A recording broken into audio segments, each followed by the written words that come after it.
G'day. Welcome to Never Never. Stories from the Australian dark. Real accounts, old myths, and everything the outback doesn't want you to think too hard about. We're a small channel and genuinely grateful you're here. If this one gets under your skin, a like and subscribe means everything to us. Now, settle in.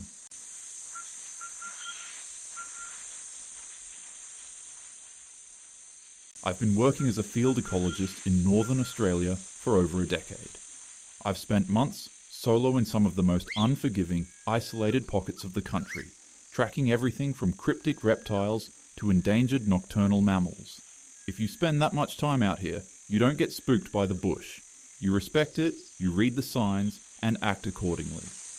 But 2 years ago, on a remote station block in the lower mid-Cape of far north Queensland, I learned that no matter how much experience you have, you are never truly at the top of the food chain when you're alone in the tropical savanna. I was looking to locate and photograph a highly localized rare species of goanna that had been reported in a sprawling, unnamed sandstone outcrop. To get there, I had to leave my Prado parked up at a dry creek bed and push out on foot. It was tough, brutal ground. No trails, choked with razor-sharp grasses, stunted ironbark trees, loose ankle-breaking boulders, and the bush wouldn't be complete without an overabundance of flies.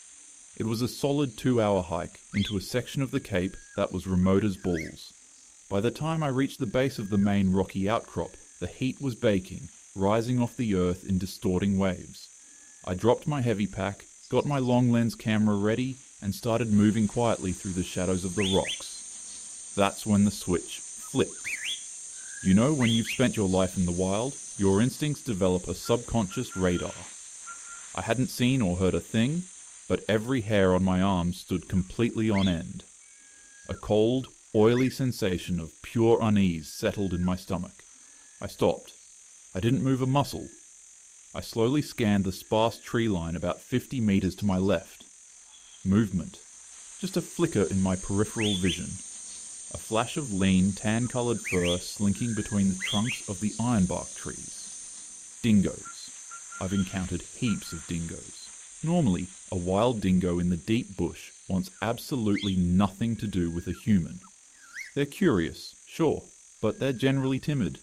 If you make eye contact or shout, they'll bound off into the scrub, but these ones weren't bounding off. I kept my eyes locked on the tree line, and within 30 seconds, I realized I wasn't looking at a stray lone dog. I counted 3, then 4. Then a 5th one drifted out from behind a termite mound. They were massive specimens for the Cape, lean, heavily muscled, scarred up, and completely silent. And they were paying attention. Heavy, calculated, synchronized attention. They weren't sniffing the ground or looking for scraps. They were spread out in a loose semicircle, their yellow eyes fixed entirely on me. They had moved into flanking positions, cutting off my direct line of sight to the open ridge. I felt a sudden, sharp prickle of genuine fear.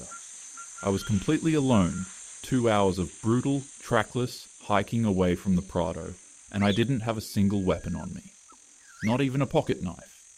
I was fit, I was strong, but a pack of 5 apex predators acting with coordinated predatory intent in the middle of nowhere is a death sentence if things go wrong. I thought better of the wildlife photo. The lizards could wait. I needed to get back to the vehicle. I didn't run. Running triggers the chase instinct in any canine, and if I ran on this rocky ground, I'd trip and be finished before I knew it. But you better believe I wasn't walking at a leisurely rate. I picked up a heavy, solid piece of fallen ironbark branch, a decent stick, but an insultingly poor defense against a pack, and began a deliberate, steady retreat back toward the dry creek bed. The walk back was 2 hours of absolute psychological torture. The pack didn't charge, but they didn't leave either. They shadowed me. For 3/4 of the hike back, they stayed right on my heels, just out of direct sight in the sparse savanna trees. Whenever I turned my head to look directly at them, they'd freeze behind a trunk or dip into a dry gully. But the moment I faced forward, the stalking resumed. They weren't brave enough to come out into the open and face me down. But they weren't scared enough to hide properly either. They wanted me to know they were there. I could hear the dry, rhythmic crunch of their paws on the parched leaf litter, the snap of small twigs closing the distance behind me whenever I slowed down. They were testing me, waiting for me to panic, waiting for the heat to exhaust me. By the time the white roof of my Prado finally appeared through paperbark trees in the creek bed, my shirt was soaked through with a mixture of sweat and cold adrenaline.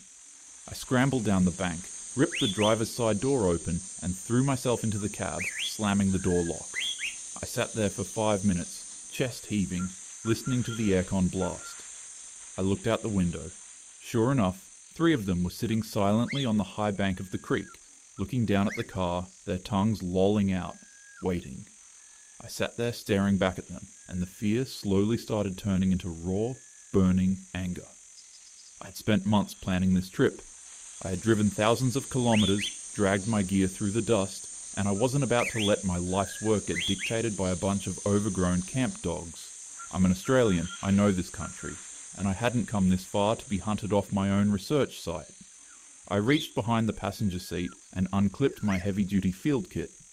I pulled out my tool of choice, a heavy, black steel, 20-inch machete. I unsheathed it, feeling the solid weight of the handle in my palm. The blade was razor sharp, built for hacking through thick tropical vine and ironbark regrowth. I stepped out of the Prado, the heavy steel blade glinting in the harsh midday sun. I didn't look at the dingoes on the bank. I just gripped the machete tight, adjusted the strap on my camera bag, and locked the truck. I had a 2-hour hike back to the rocks. And this time, I wasn't the one being hunted. I walked straight back up the bank, directly toward the pack, and went right back into the scrub. They got the idea, and buggered off to find prey elsewhere.